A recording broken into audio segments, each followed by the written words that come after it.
Good afternoon. Happy Mother's Day. This is Patrick, OVC Oasis Virtual Church. Subscribe to this page. I'm trying to post videos as often as I can. Also like and follow my Facebook page. That's OVC Unlimited. So it's Oasis Virtual Church. Okay. Now, talking about something that was on my mind today. And what was on my mind is a topic called prison to prison, from prison to prison. Um, and I don't want to sound so gloomy, but when we're born into this world, because whatever culture we're born into in sense of a prison. What do you mean by a prison? When you're in the prison, you're confined to a certain degree. Okay, some prisons, like prisons in Norway, you have more freedom than prison in the United States. Norway, I see they had like this one documentary about the two prison systems, comparing Norway to the United States. The one in Norway, they had like their own kitchen with knives and everything like that, and music studio with equipment, electric guitars. In the United States, a lot of times, depending on who you are, you just might be in solitary confinement with four walls, a toilet, and a sink. So, but nevertheless, they are prisons. Now, mentally, internally, we also have what I call prisons. Also, yeah, we are confined in the way of like some places you're not free to entertain certain thoughts. Uh, if you were born in some prisons, if you're a female, you are restricted to the same things that males are restricted to. Same thing, vice versa with males. Sometimes, if you are an effeminate male, you are forbidden to express your true nature. So there's certain prisons, and what's the sad thing about when I say prison to prison, that we can leave a prison and go to another prison, one that may be even more restrictive than the one that we left. I like to say this, that yeah, I was like everyone else was born into a prison, because labels that was assigned to me, labels such as male. No, I'm a man. I'm male. I have male organs and stuff like that. Attracted to females. Married. Been married for a long time to my wife, my life partner. But the but we have, as far as male, is a label. I'm black. That's another label. American. That's another label. Then you go on. Then you talk about religious identity.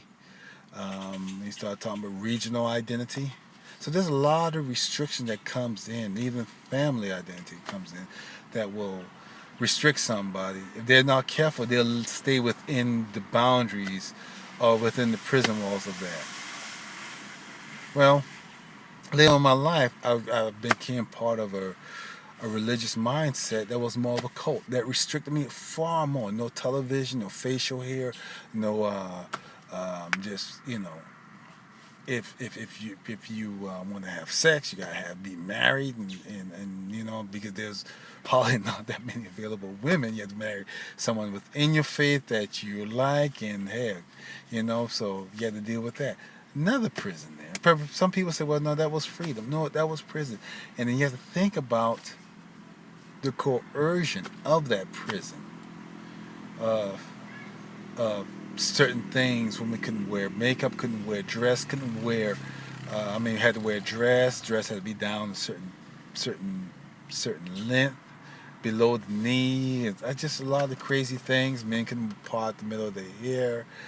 Certain clothes, jewelry, all that stuff that started coming there. So I went from one prison, then I went into another prison of the mind. But the choice, the option is there for me to go beyond those walls, because it's something that I can control. It's something that, and you gotta want more. I encourage that you need to have, you use the tools of observation. Observation without prejudice. Learning, dynamic learning. What do we mean by dynamic learning? There's a thought, I believe as Plato says, the mark of an educated man is to entertain a thought without embracing it. Can we do that? Are we strong enough to entertain thoughts or options or ideas without embracing it, without becoming dogmatic or falling into the dogma of things? And that will restrict dynamic learning is dogma.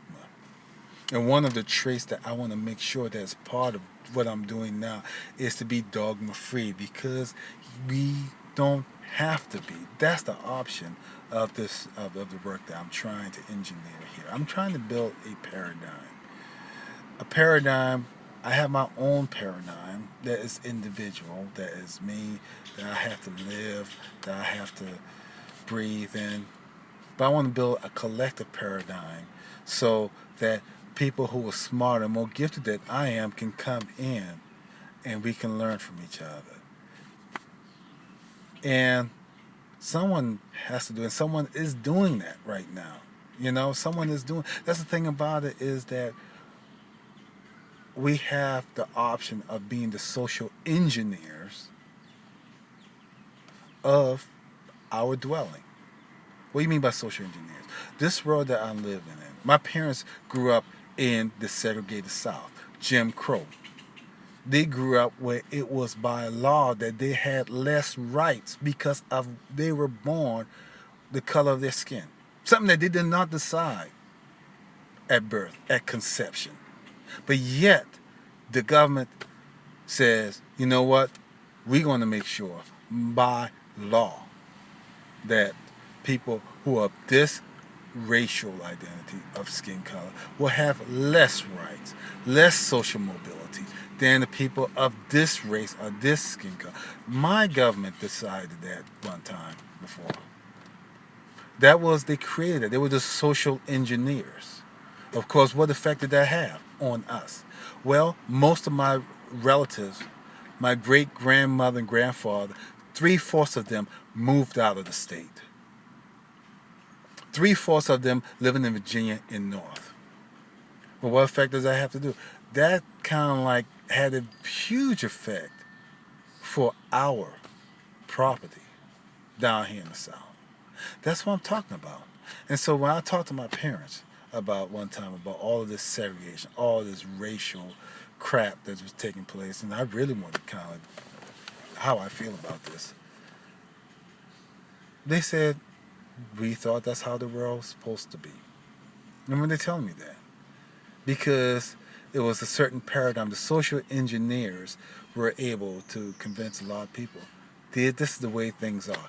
This is the divine order of things right now. The divine right of kings was something that was a horrible paradigm that Europeans moved away from. Now we have moved away from racial supremacy. I still have a tough time with that word, so please forgive me. Where you can organize people by how they were born. Now, something that is not their decision when they're first born in. I will not change anything about myself as far as my skin color, the color of my eyes, I wouldn't. But guess what? I did not decide how I should look when I was conceived. No one else did. So what if you were born a different color? What if you were reared under a different religion? What if you say you were raised in America, but you were raised in Saudi Arabia? Maybe you will look at maybe the other religions, the religion that you embrace now, differently. So from prison to prison, we don't want to go, once we leave prison, we want to go out in the great yonder where there's freedom, where we are free to do whatever we need to do, what we desire to help us elevate us, to build us up, to put us closer to nature, to what we call God, which is nature, however you feel about it. I'm not here to talk about certain individual beliefs. That's not the scope of Oasis Virtual Church. We're talking about awareness, talking about observation. Okay, well, this is Patrick. You have a wonderful day. Take care. And go ahead and subscribe and like this video on YouTube. Also go to OVC Unlimited Facebook page. Again, happy Mother's Day to all the mothers. Like the song say, mothers, baby mama mamas. But anyway, that's what's the group called Outcast. But take care. Bye.